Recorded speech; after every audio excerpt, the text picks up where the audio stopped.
Hello, good morning, जोहार। मैं संजय और आप देख रहे हैं न्यूज़ झारखंड। चलिए जानते हैं आज के मुख्य 25 बड़ी खबरों को। पलामू के पांकी में शांति समिति की बैठक। शाम 6 बजे तक खुलेंगी दुकानें, सीसीटीवी कैमरा लगेंगे। पलामू के पांकी में तनाव के बाद रविवार को प्रशासन की मौजूदगी में शांति समिति की बैठक हुई। इसमें घटना में शामिल लोग की पहचान के लिए समाज के प्रभावशाली लोगों से अपील की गई है। साथ ही आने वाले समय में ऐसी घटना न हो, इसे लेकर मस्जिद चौक पर किसी तरह का तोरण द्वार नहीं लगाने का निर्णय हुआ है। वहीं शहर में विधि व्यवस्था बनी रहे, इसे लेकर सीसीटीवी कैमरे लगाए जाएंगे। इसकी निगरानी पांकी थाना से की जाएगी। पलामू डीसी एदोर्डे ने व्यवसायियों से अपील की है कि वे अपनी दुकानें फिलहाल शाम 6 बजे तक ही खुली रखें। किसी तरह की अफवाह पर ध्यान नहीं देने की लोगों से अपील की गई है। बताते चले कि बुधवार को हालत बिगड़ने पर प्रशासन ने पांकी में इंटरनेट सेवा बंद कर दी थी, जिसे रविवार से बहाल कर दिया गया है। वहीं इस मामले पर पलामू एसपी चंदन कुमार सिन्हा ने कहा है कि घटना में शामिल लोगों की पहचान सीसीटीवी फुटेज देखकर की जा रही है। दोषी किसी कीमत पर नहीं बचेंगे। एसपी ने कहा है कि बहुत जल्द पूरे मामले का खुलासा करेंगे। उन्होंने घटना के दौरान पांकी पुलिस के धैर्य और उपद्रवियों के खिलाफ की गई कार्रवाई की सराहना की। रामगढ़ विधानसभा उपचुनाव, बीजेपी आजसू पर बरसे सीएम हेमंत सोरेन। बोले न्याय के लिए बजरंग महतो को जीत दिलाएं। रामगढ़ विधानसभा उपचुनाव को लेकर गोला के SS+2 हाई स्कूल में रविवार को यूपीए प्रत्याशी बजरंग महतो के पक्ष में चुनावी सभा का आयोजन किया गया। कार्यक्रम में मुख्यमंत्री हेमंत सोरेन भाजपा आजसू पर खूब बरसे। उन्होंने कहा है कि झारखंड में मूल आदिवासियों की सरकार बनी है, इसलिए विपक्षियों के पेट में दर्द हो रहा है। उन्होंने कहा है कि यहां साजिश के तहत ममता देवी को फंसाकर जेल भेजा गया है। इस कारण इस सीट पर योजनाबद्ध तरीके से उपचुनाव हो रहा है। आप लोग 27 फरवरी को होने वाले मतदान में ईवीएम के 1 नंबर हाथ छाप पर इतना बटन दबाइए ताकि जब वोट की गिनती हो तो ममता देवी को न्याय मिल सके। उन्होंने कहा है कि यहां यूपीए प्रत्याशी बजरंग महतो की जीत निश्चित है। सीएम हेमंत सोरेन ने एनडीए को पूंजीपतियों की पार्टी बताया। उन्होंने कहा है कि एनडीए व्यापारियों की पार्टी है। विपक्षियों पर पिछले 20 सालों तक आदिवासी, दलितों एवं गरीबों का शोषण करने का आरोप लगाया। उन्होंने कहा है कि आजसू द्वारा आम लोगों को मूर्ख बनाने के लिए चूल्हा प्रमुख बनाया गया है। यूपीए की सरकार में विपक्षी पार्टियों को महंगाई डायन लगती थी, लेकिन अब इन्हें महंगाई भौजाई लगने लगी है। महंगाई आसमान छू रही है। लोग महंगी वस्तुओं को खरीदने को मजबूर हैं। उन्होंने केंद्र सरकार पर समय पर राशन नहीं देने का भी आरोप लगाया। उन्होंने कहा है कि सर्वजन पेंशन योजना के तहत सभी वृद्ध, विधवा एवं दिव्यांगों को पेंशन देने का काम किया गया। सरकार आपके द्वार कार्यक्रम को बेहतर प्रयास बताया। उन्होंने कहा है कि पहली बार मूल आदिवासियों की सरकार बनी है, इसलिए विरोधियों के पेट में दर्द हो रहा है।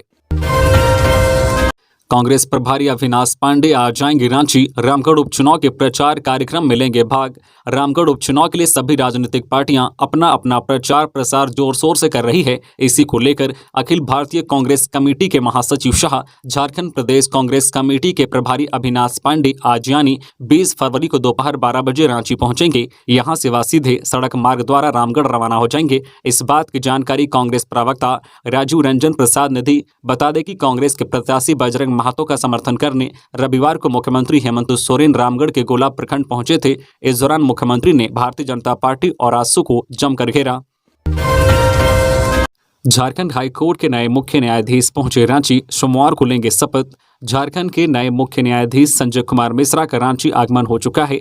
न्यायमूर्ति संजय कुमार मिश्रा झारखंड हाईकोर्ट के नए मुख्य न्यायाधीश के रूप में सोमवार को शपथ लेंगे। वो इससे पूर्व उत्तराखंड हाईकोर्ट में जज थे। रांची आगमन पर उनका गार्ड ऑफ ऑनर देकर स्वागत किया गया। खबरों में आगे बढ़ने से पहले आपसे रिक्वेस्ट है कि अगर आप चैनल को सब्सक्राइब नहीं किए हैं तो प्लीज चैनल को सब्सक्राइब करके बेल आइकन प्रेस कर दे, जिससे आपको झारखंड की हर छोटी बड़ी खबर का अपडेट आप तक पहुंचता रहे। चलिए बढ़ते हैं खबरों की ओर। झारखंड विरोधी महागठबंधन को रामगढ़ की जनता देगी करारा जवाब। सुदेश महतो, झामुमो, कांग्रेस राजद महागठबंधन की सरकार को ना तो झारखंड के इतिहास का बोध है और ना ही वर्तमान और भविष्य को लेकर कोई विजन और प्रतिबद्धता।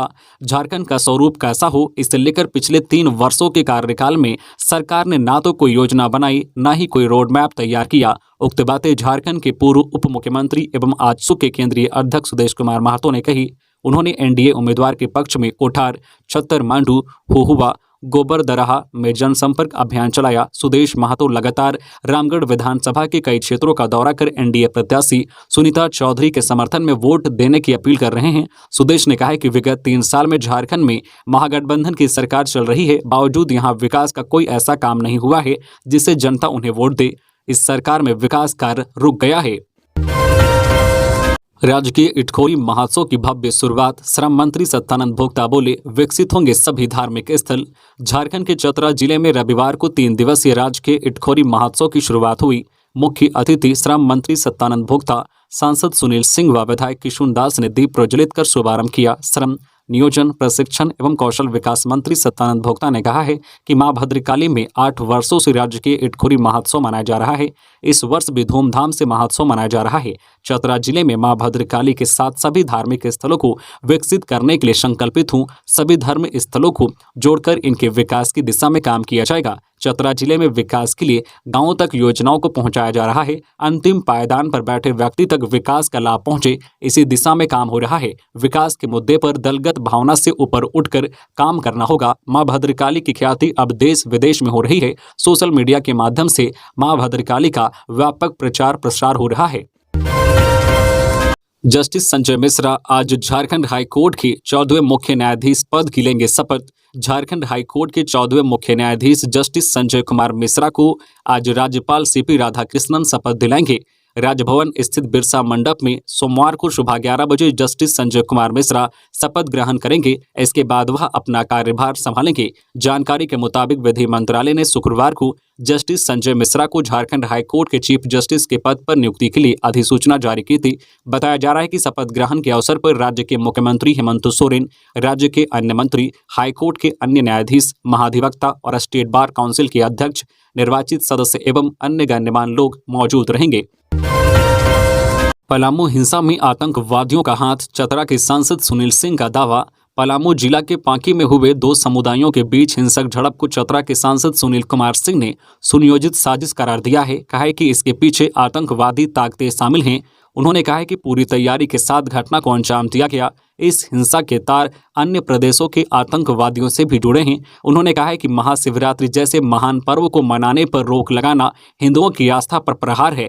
भय का वातावरण बनाया गया है। सुनील कुमार सिंह ने कहा है कि रामनवमी, दुर्गा पूजा, होली, सरस्वती पूजा सहित अन्य त्योहारों पर दूसरे समुदाय के लोगों द्वारा बेवजह तनाव पैदा किया जाता है। निर्दोष लोगों को इसका खामियाजा भुगतना पड़ता है। सांसद ने कहा है कि मामले की पूरी पारदर्शिता से जांच की जानी चाहिए। इसके लिए जरूरत पड़े तो उच्च स्तरीय जांच भी कराई जानी चाहिए, तभी पलामू चतरा जैसे इलाके में सौहार्दपूर्ण वातावरण को बिगाड़ने की कोशिश का पर्दाफाश हो सकेगा। सांसद श्री सिंह ने पांकी के राहीवीर पहाड़ी मंदिर में पूजा अर्चना के बाद पत्रकारों से बातचीत के दौरान ये बातें कहीं। ताजिकिस्तान में फंसे झारखंड के 2 मजदूरों की वतन वापसी। ताजिकिस्तान में फंसे झारखंड के 36 मजदूरों में से 2 19 फरवरी यानी रविवार को वतन लौटाए। तबियत खराब होने की वजह से कंपनी ने दोनों को भारत लौटने की इजाजत दे दी। इसमें से एक तोपचांची और दूसरा बिशुनगढ़ का रहने वाला है। ताजिकिस्तान से लौटे तोपचांची के करमाटान निवासी दिनेश कुमार महातो ने बताया कि काफ़ी कठिनाई और यातना सहते हुए वे लोग जिंदगी बसर कर रहे थे। झारखंड, बिहार और यूपी के 200 से ज़्यादा मजदूर अब भी ताजिकिस्तान में फंसे हुए हैं। उनकी वतन वापसी के लिए केंद्र सरकार को पहल करनी चाहिए। दिनेश ने अपनी आपबीती सुनाते हुए कहा कि जनवरी में उनकी तबियत काफ़ी खराब हो गई थी। इलाज की समुचित व्यवस्था नहीं थी, ना ही खाने पीने के लिए सही से मिलता था। तबियत ज़्यादा बिगड़ने पर हम लोगों ने कंपनी वालों से फरियाद की, बाकी पैसे देकर वतन वापसी का टिकट करवा दे। काफ़ी मिन्नतों के बाद 2 हफ्ते बाद मुझे और बिशुनगढ़ के प्रकाश महातो की वतन वापसी का टिकट बनाकर भारत भेजने की व्यवस्था की गई। हीरा नमन कोंगाड़ी को सरे बाजार पीट कर मार डाला। सोमरा होरो को चाकू मारकर किया घायल, मची भगदड़। झारखंड के खूंटी के रनिया थाना क्षेत्र के लोहागढ़ साप्ताहिक हाट में रविवार को हीरा नमन कोंगाड़ी को बाजार करने आए ग्रामीणों ने पीट कर मार डाला। जानकारी के अनुसार रनिया थाना क्षेत्र के डिगरी डोहू टोली निवासी 50 वर्षीय हीरा नमन कोंगाड़ी साप्ताहिक हाट करने लोहागढ़ बाजार पहुंचा था। इसी दौरान बिना किसी विवाद के डिगरी महुआ टोली गांव निवासी सोमरा होरो 40 वर्षीय को अचानक पेट में चाकू से वार कर दिया। इससे सोमरा गंभीर रूप से घायल हो गया। इसी दौरान हीरा नमन कोंगाड़ी बाजार से भागने लगा। तभी बाजार करने पहुंचे प्रत्यक्षदर्शियों ने दौड़ाकर उसे पीट कर मार डाला। इससे वहां भगदड़ मच गई। घायल सोमरा होरो को बेहतर इलाज के लिए तौर पर रेफरल अस्पताल भेजा गया है। हादसे के बाद साप्ताहिक हाट बाजार करने पहुंचे लोगों के बीच भगदड़ मच गई। लोग इधर उधर भागने लगे। कई लोग भागने के क्रम में घायल हो गए हैं। हीरा नमन कोंगाड़ी का शव साप्ताहिक हाट बाजार में पड़ा हुआ था। सूचना मिलते ही पुलिस घटनास्थल पर पहुंची और मामले की तहकीकात में जुट गई है। घायल सोमरा होरो को बेहतर इलाज के लिए तौर पर रेफरल अस्पताल में भर्ती कराया गया है। हाईकोर्ट के निर्णय के बाद राज्य में नियुक्ति की प्रक्रिया पड़ी मंद, नए सिरे से नियोजन नीति बनाने की आवश्यकता। राज्य में नियुक्ति की प्रक्रिया मंद पड़ गई है। कुछ दिनों पहले हाईकोर्ट ने नियोजन नीति के उस हिस्से को गैरकानूनी माना था जिसके तहत राज्य से मैट्रिक और इंटर पास करने वाले को ही रोजगार देने का प्रावधान किया गया था। इसके बाद इस नीति में संशोधन की जरूरत दिख रही है, अन्यथा नियुक्ति की प्रक्रिया ठप पड़ जाएगी। तमाम समस्याओं का निदान करते हुए अब नए सिरे से नियोजन नीति की आवश्यकता है ताकि हजारों की संख्या में सरकारी विभागों में रिक्त पड़े पदों पर भर्ती प्रक्रिया आरंभ की जा सके। राज्य में लोगों को रोजगार मुहैया कराने की गति को भी रफ्तार देने की जरूरत होगी। ऐसा नहीं होने पर इसका सीधा असर राज्य सरकार के कामकाज पर पड़ेगा। बड़े पैमाने पर बेरोजगार हो रहे युवाओं को भी राज्य में रोक पाने में सरकार असफल होगी। राज्य में पूर्व से ही पलायन एक बड़ी समस्या है। विधानसभा के बजट सत्र में नियोजन नीति को संशोधित करने की बात की जा रही है ताकि हाईकोर्ट के फैसले का अनुपालन हो सके, अन्यथा उसको ऊपरी कोर्ट में चुनौती दी जा सके। मुख्य सचिव ने पूर्व में ही निर्देश दिया था कि पुरानी नियमावली के आधार पर ही नियोजन नीति तैयार करे, लेकिन इस निर्देश पर अभी अमल नहीं हो पाया है। झारखंड के नए राज्यपाल से अन्नपूर्णा देवी ने की मुलाकात, दी बधाई। झारखंड के नए राज्यपाल सीपी राधाकृष्णन से केंद्रीय राज्य मंत्री अन्नपूर्णा देवी ने रविवार को राजभवन में मुलाकात की। इस दौरान उन्होंने झारखंड के राज्यपाल पद ग्रहण करने पर उन्हें बधाई दी। अन्नपूर्णा देवी ने ट्वीट के माध्यम से बताया है कि राज्यपाल सीपी राधाकृष्णन से यह उनकी शिष्टाचार मुलाकात थी। जामताड़ा पहुंचा 28 जंगली हाथियों का झुंड, एक युवक को कुचला। जामताड़ा में एक बार फिर जंगली हाथियों का झुंड ने उत्पात मचाना शुरू कर दिया है। दरअसल 28 जंगली हाथियों का झुंड जामताड़ा पहुंचा है। कर्मा गांव में एक युवक को हाथियों ने कुचलकर मार डाला, जिससे ग्रामीणों में दहशत का माहौल है। मृतक की पहचान कर्मा गांव के मनोज बास की 26 वर्षीय के रूप में हुई है। वही घटना की जानकारी मिलते ही विधायक इरफान अंसारी, सीओ मनोज कुमार, जामताड़ा सदर थाना प्रभारी अब्दुल रहमान मौके पर पहुंचे और घटना की जानकारी ली। मृतक के परिजनों को विधायक ने तत्काल 25,000 रुपये आर्थिक सहयोग किया। पुलिस ने प्रकाश यादव हत्याकांड मामले में 4 लोगों को किया गिरफ्तार, पुरानी रंजिश में मर्डर। चतरा पुलिस ने प्रकाश यादव हत्याकांड मामले का खुलासा कर दिया है। हत्याकांड मामले में संलिप्त 4 लोगों को गिरफ्तार किया।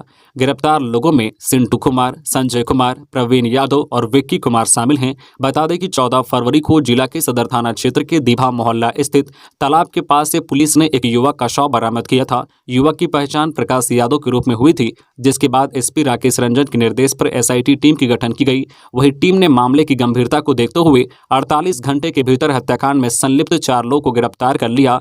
पुलिस के अनुसार पुरानी रंजिश के कारण युवक की पीट कर हत्या कर दी गई थी। वही पुलिस सभी आरोपियों को न्यायिक हिरासत में भेजा। रामगढ़ उपचुनाव में कांग्रेस प्रत्याशी की स्थिति मजबूत, हमारी जीत पक्की, बंद उतर की। रामगढ़ उपचुनाव के लिए सारी पार्टियां जमकर प्रचार प्रसार कर रही है। हर कोई अपनी पार्टी की उपलब्धियां और विपक्षी पार्टी की गलतियां गिनवाने में लगा है। इसी बीच झारखंड सरकार की समन्वय समिति के सदस्य और झारखंड प्रदेश कांग्रेस कमेटी की कार्यकारी अध्यक्ष बंधु तिर्की ने कहा है कि आगामी रामगढ़ उपचुनाव में महागठबंधन के उम्मीदवार कांग्रेस प्रत्याशी बजरंग महतो की स्थिति बहुत ही मजबूत है।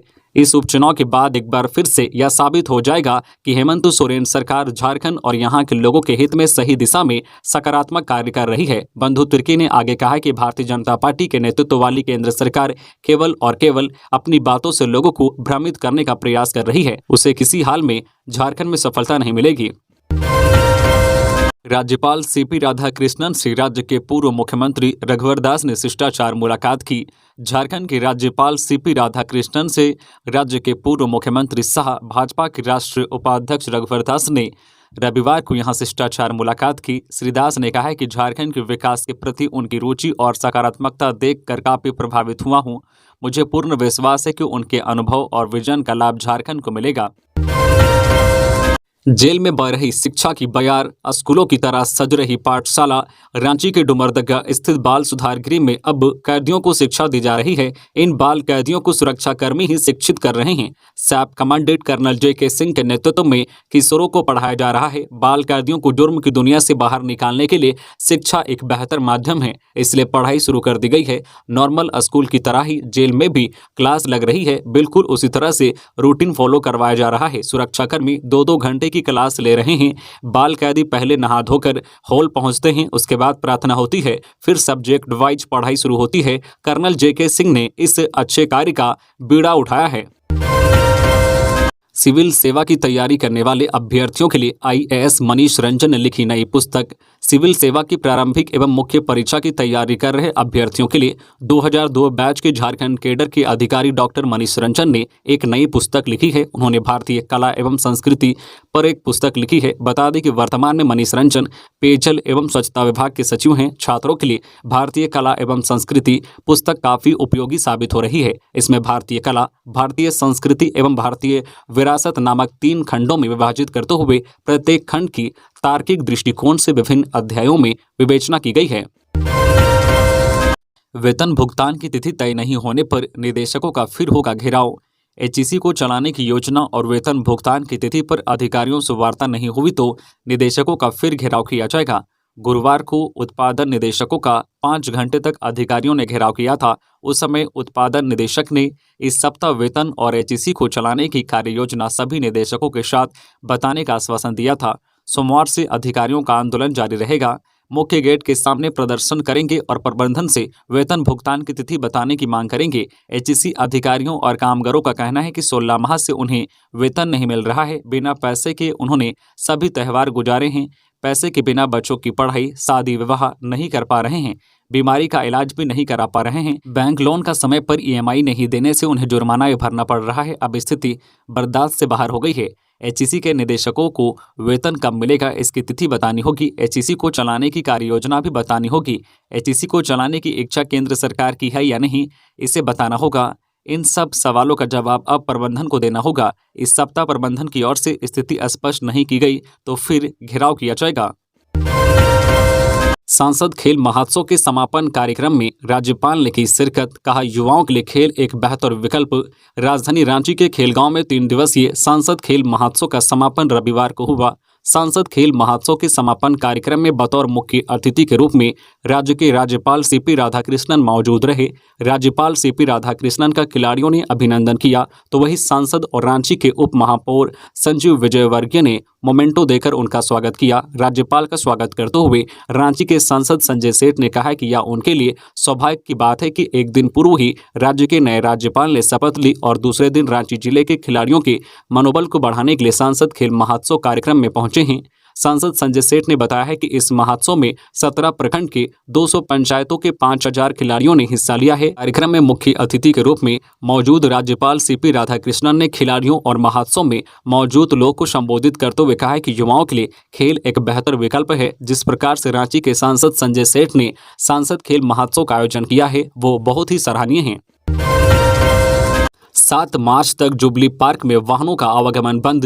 जमशेदपुर में फाउंडर्स डे 3 मार्च को लेकर तैयारियां जोरों पर है। इस साल कई कार्यक्रम होने हैं। इसकी तैयारियों को लेकर रविवार से जुबली पार्क के गेट को बंद कर दिया गया है। इस दौरान जुबली पार्क से होकर जाने वाले वाहन अब पार्क से होकर नहीं जा सकेंगे। हालांकि पैदल पार्क घूमने वाले पार्क में जा सकेंगे। पार्क के गेट को 7 मार्च तक बंद कर दिया गया है। गेट में एक बोर्ड भी लगा दिया गया है। सोनारी जाने वाले लोगों को अब बागी जमशेद चौक से होते हुए जाना होगा। तो ये थी आज की झारखंड की टॉप बड़ी खबरें। इसी तरह झारखंड की हर छोटी बड़ी खबर देखने के लिए आप हमारे चैनल न्यूज झारखंड चैनल को सब्सक्राइब करके बेल आइकन प्रेस कर दीजिए, जिससे आपको झारखंड की हर छोटी बड़ी खबर का अपडेट आप तक पहुंचता रहे। तो आज के लिए बस इतना ही। हमें दीजिए इजाजत, फिर मिलते हैं नेक्स्ट न्यूज में।